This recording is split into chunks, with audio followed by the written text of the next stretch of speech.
Jika kita mendengar atau memahami dari buku ini, kita akan tahu bahwasanya kemodernan Barat menilai bahwa bangsa Timur terdahulu amat ketinggalan dan jauh dari kemajuan untuk berpolitik, karena sistem yang dipandang oleh bangsa Barat terhadap bangsa Timur adalah sebuah pemerintahan tangan besi yang didominasi oleh cara pemerintahan yang bercorak despotisme, kekuasaan raja yang tak terbatas. Simak bacaan saya, audiobook ini.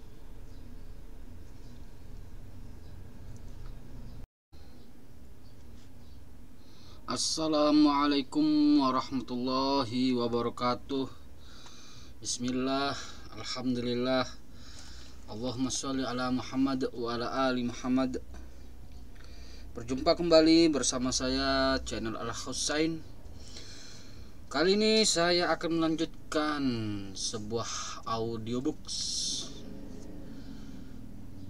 buku yang ditulis oleh Lothrop Stoddard. Salah satu buku yang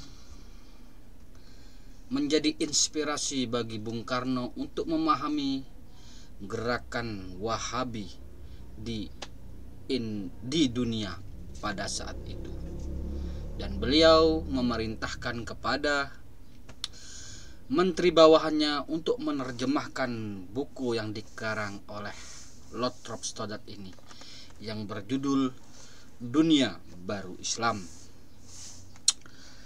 Memasuki bab berikutnya, yaitu bab keempat, yaitu berjudul Perubahan Politik. Bagian pertama, despotisme bangsa Timur. Bismillahirrahmanirrahim. Bab keempat, Perubahan Politik. Bagian pertama, despotisme bangsa Timur. Penghalang terbesar di Timur sebenarnya terletak pada tradisi politiknya yang jahat. Dari sejak dulu bentuk pemerintahan di Timur bercorak despotisme, yaitu kekuasaan raja yang tak terbatas, memperbudak rakyatnya, merampas harta milik rakyatnya, kehormatan dan jiwa rakyatnya atas kemauan sendiri dan sesuka hatinya. Satu-satunya yang menahan dan mencegah despotisme Timur hanyalah agama. Beberapa kritikus ada yang menambahkan yaitu adat sebagai faktor kedua sesudah agama itu. Sebenarnya hal itu tak perlu disebutkan, karena di Timur adat selalu mendapat dukungan agama. Selimut agama tentulah melindungi para menterinya, sedang pemimpin-pemimpin agama merupakan kasta istimewa. Meskipun begitu, despotisme Timur umumnya tak mengenal batas, dan sang raja, selama dia masih menghormati agama dan golongan agama, masih boleh bertindak semaunya. Dalam bayangan fajar sejarah telah kita saksikan Fir'aun menghabiskan seluruh Mesir demi memuaskan angan-angannya membina makam piramid yang megah, dan sepanjang sejarah kehidupan di Timur telah diracuni oleh politik kehancuran yang sederhana ini. Pengalaman-pengalaman manusia telah membuktikan dengan jelas bahwa despotisme dalam jangka panjang adalah bentuk pemerintahan yang tidak baik. Tentu ada cerita-cerita turun-temurun tentang istilah raja yang adil dan istilah bapak rakyat yang dikelilingi oleh penasehat-penasehat yang bijaksana dan kejahatan sirna oleh anggukannya atau goresan penanya. Semua itu hanya dongeng belaka, tapi dalam kehidupan nyata, istilah raja yang adil itu jarang sekali ada dan lebih jarang lagi terdapat pada orang yang menggantikannya. Istilah bapak rakyat biasanya punya putra congkak dan cucu yang jahat, yang membinasakan rakyat, Tritunggal yang menyedihkan, Daud, Sulaiman, Rehoboam, lagi-lagi muncul di panggung sejarah untuk kesekian kalinya. Lagi pula despot yang adil sekalipun punya kekurangan-kekurangannya juga. Celakanya bahwa semua despotisme yang baik maupun yang jahat memerintah berasaskan kemauan pribadi. Pada akhirnya semuanya tergantung kepada kemauan pribadi despotisme itu sendiri. Tak ada satupun yang pasti dan tetap. Despotisme yang adil mungkin saja tiba-tiba bisa bertindak tidak adil di tengah malam buta, dan nasib negara terancam bahaya karena bujuk rayu seorang wanita atau karena tiba-tiba sakit perutnya. Sebetulnya kita orang barat tidak pernah mengenal diktator seperti diktator timur, juga tidak dalam masa Imperium Romawi. Dari itu sulit bagi kita menggambarkannya. Biasanya kita apabila menyebutkan seorang diktator yang adil, yang kita maksud adalah bangsawan-bangsawan yang insaf memerintah di Eropa pada abad ke-18 seperti Frederick Agung. Tetapi bukanlah mereka itu diktator seperti yang ada di timur. Frederick umpamanya dianggap sebagai seorang raja mutlak, tetapi ia tidak memperbudak rakyatnya. Opsir-opsir Prusia yang angkuh, pegawai-pegawai yang licin, dan petani-petani yang bandel, semuanya mempunyai harga diri dan kedudukan hukum. Tidaklah mereka mentaati Frederick itu secara membuta lantaran dia seorang raja, tetapi karena dia penduduk Prusia yang bekerja giat dan tak mengenal payah dalam mengabdi kepada negara. Kalau dia sekonyong-konyong bertukar menjadi seorang raja yang malas, kejam dan durhaka, niscaya orang Prusia yang patuh akan membatasi kekuasaannya. Keadaan di timur lain sama sekali. Telah dituliskan suatu syariat ringkas pada dahi tiap-tiap orang timur, yaitu: hai orang timur, engkau haruslah memuliakan orang yang telah diangkat oleh Tuhan menjadi rajamu. Engkau kuduskan dan sembah dia. Apabila ia mencintai engkau, maka cintailah dia. Dan apabila ia merampas harta engkau dan kekayaan engkau dan berbuat kekejaman, maka hendaklah engkau cintai juga dia. Janganlah engkau menghalangi dia daripada itu, karena dia Tuhan engkau dan engkau hambanya.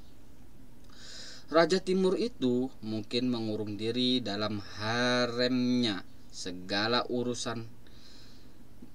Raja Timur itu mungkin mengurung diri dalam haramnya, segala urusan kerajaan diserahkan ke pundak seorang wazir. Wazir itu mempunyai kekuasaan yang tak terbatas. Hidup tiap orang berada di tangannya. Tetapi kadang-kadang terjadi pada suatu malam, raja atau sultan ingin menyenangkan seseorang penari yang berdiri di hadapannya. Lalu baginda mengutus seorang negro bisu dengan senjata lengkap mendatangi wazir itu.